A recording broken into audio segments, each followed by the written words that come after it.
All right, chapter 27. Warning, warning. The light on the tracker flashes and words scroll across the screen.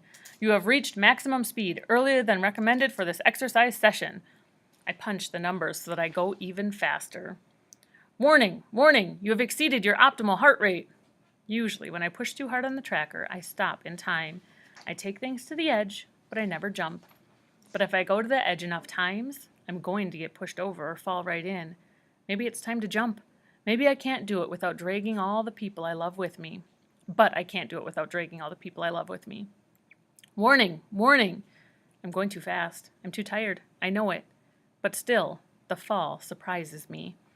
My foot slips, and before I know it, I'm down on the tracker with the belt still going, burning my skin. Can you imagine that on a treadmill?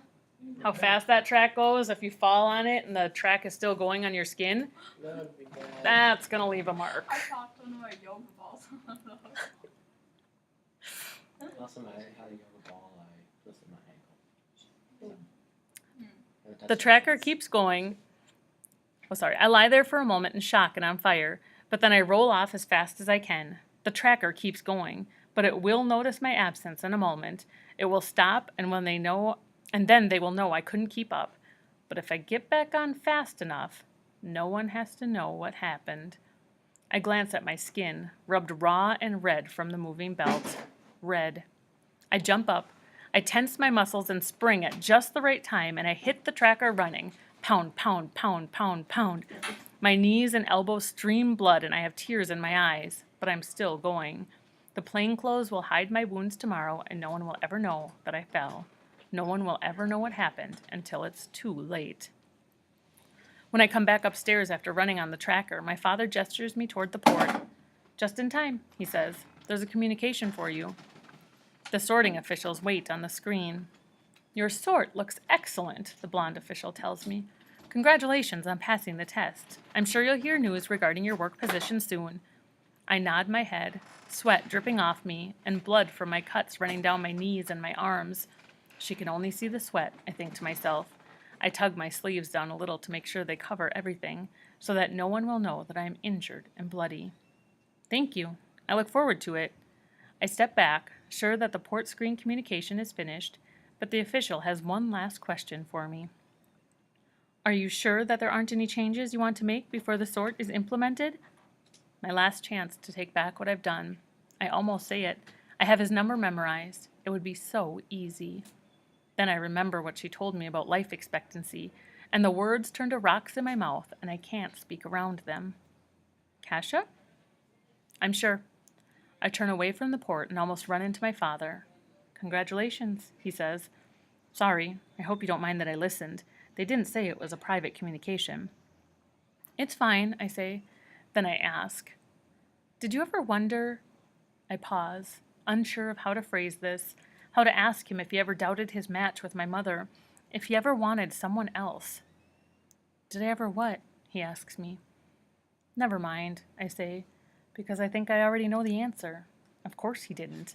They fell in love immediately and never looked back. I go into my room and open my closet.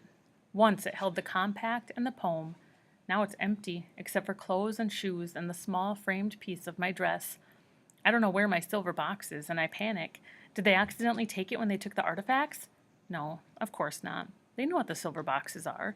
They'd never mistake them for something in the past. The match banquet boxes are clearly for the future. I'm hunting around through my meager belongings when my mother comes into the room. She returned late last night from her third trip out of Oria. Are you looking for something? She asks. I straighten up. I found it, I say. Holding up the fragment of green under glass. I don't want to tell her that I can't find the match banquet box. She takes the square from me and holds it up, the green fabric from the dress catching the light. Did you know that there used to be windows with colored glass? She says. People put them in places where they worshipped, or in their own homes. What's she talking about? Churches, places of worship, yeah. What's the colored glass? Yeah, stained glass, right? So they must not have that anymore, right? If they're talking about it like they don't know what it's called. Stained glass, I say. Papa's told me about it. It does sound beautiful. Light shining through color, windows as art or tribute. Of course he has, she says, laughing at herself. I finally submitted that report today, and now I'm so tired I can't think well. Is everything all right? I ask. I want to know what she meant about the trees that day, why she thought their loss was a warning to her. But I don't think I want to know. After the real-life sort, I feel like I can't take any more pressure. I feel as though I already know too much. Besides, my mother seems happier now than she's seemed in weeks, and I don't want to change that. I think it will be, she says. Oh, good, I say. We're both silent for a moment, looking at my dress under glass. Are you going to have to travel again? No, I don't think so, she says. I think that's finished. I hope. She still looks exhausted, but I can see that submitting the report has lifted a burden. I take the memento back from her, and as I do, I have an idea. Can I see the piece of your dress? The last time I looked at it was the night before my match banquet. I was a little nervous, and she brought me the dress fragment and told me again the story of their match with its happy ending. But so much has changed since then. Of course, she says, and I follow her into her bedroom. The framed bit of fabric sits on a little shelf inside the closet she shares with my father, along with 2 silver boxes, hers and Papa's, that held their microcards and later the rings for their contract. The rings are purely ceremonial, of course. They don't get to keep them. And they give the microcards back to the officials at the contract celebration. So my parents' silver boxes are empty. Think about that. So they get the boxes for their match. Once they held the microcards, then they hold the rings. They have to give both those things back. So all that's left from their match and their contract or their marriage is an empty silver box. Remember earlier when she says they give us pieces of life but never the whole thing? Yeah. This is another example of that. Oh. They give them pieces. They let them have the rings, but then they have to give them back. They don't get to keep their ring, right? So they're giving them pieces of a life, but not the whole thing. I pick up her dress fragment and hold it up. My mother's gown was blue, and thanks to preservation techniques, the satin is still bright and lovely in its frame. I put it next to mine along the windowsill. Together, side by side, I imagine that they look a little like a stained glass window. The light behind them brightens them, and I can almost imagine that I could look through the colors and see a world made beautiful and different. My mother understands. Yes, she says. I imagine the windows look something like that. I want to tell her everything, but I can't. Not now. I'm too fragile. I'm trapped in glass, and I want to break out and breathe deep, but I'm too afraid that it will hurt. My mother puts her arm around me. Can you tell me what's wrong? She asks gently. Is it something to do with your match? I reach for my dress fragment and take it down from the window so my mother sits up there alone. I don't trust myself to speak, so I shake my head. How can I explain to my perfectly matched mother everything that has happened, everything I've risked? How can I explain to her that I'd do it again? How can I tell her that I hate the system that created her life, her love, her family, that created me? Instead, I ask, how did you know? She reaches for her frame and takes it down too. At first, I could see that you were falling deeper and deeper in love, but I didn't worry about it because I thought your match was perfect for you. Xander's wonderful, and you might be able to stay in Orion nearby since both of your families live here. As a mother, I couldn't imagine a better scenario. She pauses, looking at me. And then I was so busy with work. It took until today for me to realize that I was wrong. You weren't thinking of Xander. Don't say it, I beg her with my eyes. Don't say that you know I'm in love with someone else. Please. Kasia, she tells me, and the love in her eyes for me is pure and true, and that's what makes her next words cut deep, because I know she has my best interest at heart.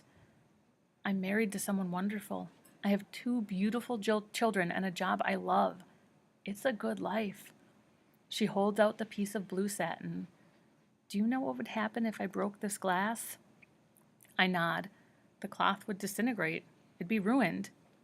Yes, she says. And then it's almost as if she's speaking to herself. It would be ruined. Everything would be ruined. Then she puts her hand on my arm. Do you remember what I said the day they cut the trees down? Of course I do. About how it was a warning for you? Yes, she flushes. That wasn't true.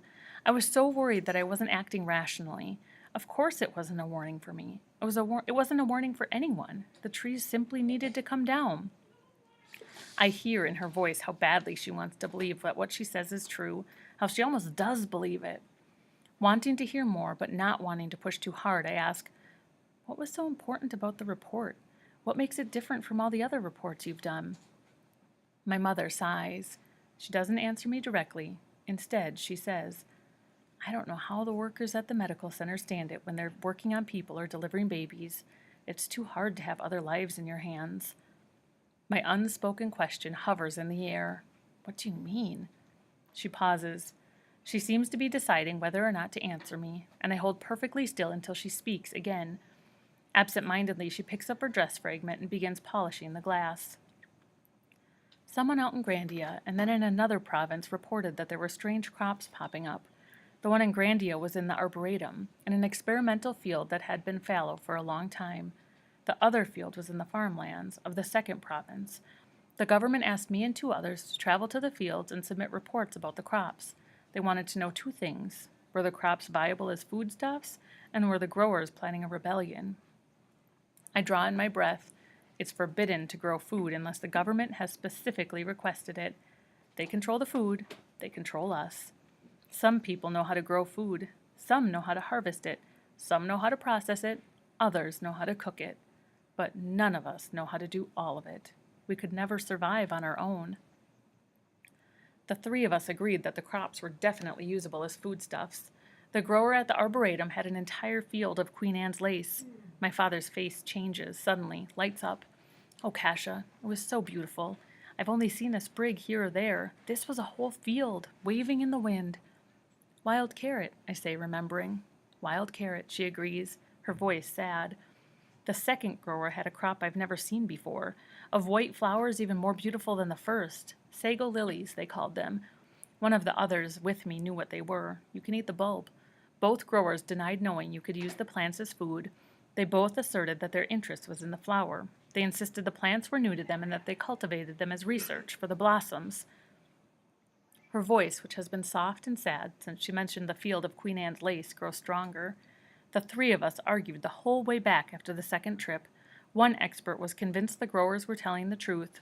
The other thought they were lying. They submitted conflicting reports. Everyone waited for mine. I asked for one last trip to be sure. After all, these growers will be relocated or reclassified based on our reports. Mine would tip the balance one way or the other. She stops polishing the glass and looks down at the piece of blue cloth as though there is something written there for her to see.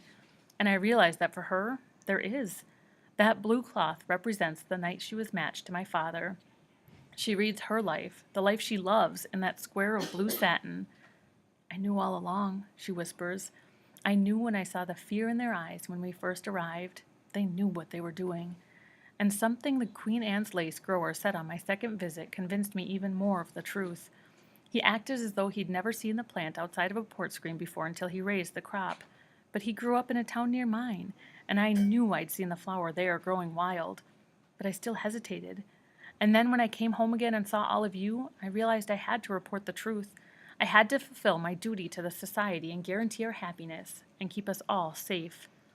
The last word, safe, is as soft and hushed as the swish of silk. I understand, I tell her. And I do. And the hold she has over me is much greater than the officials, because I love her and admire her.